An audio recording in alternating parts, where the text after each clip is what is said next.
Hi hello నమస్తే. నేను మీ Eshwari. Welcome to Eshwari creative world.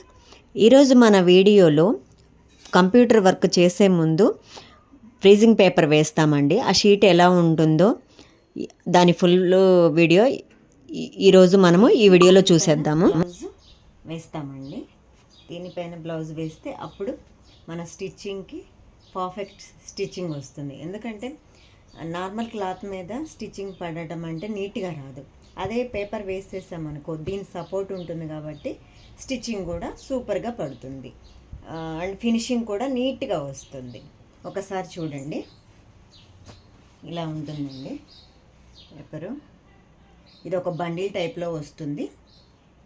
ఎన్ని మీటర్స్ ఉంటాయో ఐడియా లేదు, కానీ మనకి ఒక రోల్ వస్తుంది. ఇది అయిపోయిన తర్వాత మళ్ళీ మనం ఒక ఇలాంటి రోల్ తెప్పించుకోవాలి.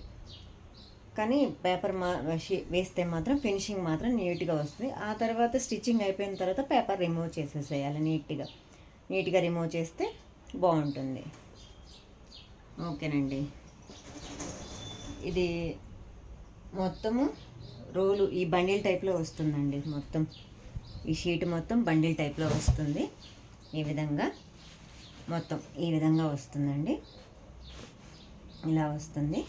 దీన్ని ఫస్ట్ వేసేసి ఆ తర్వాత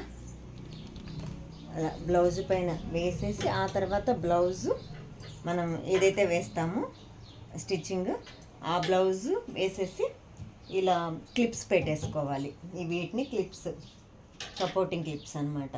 నీట్గా ఎక్కడ ఉగ్గులు లేకుండా క్లిప్స్ పెట్టేసుకోవాలి. వీడియోస్ కనుక మీకు నచ్చినట్లయితే లైక్ చేయండి, షేర్ చేయండి, సబ్స్క్రైబ్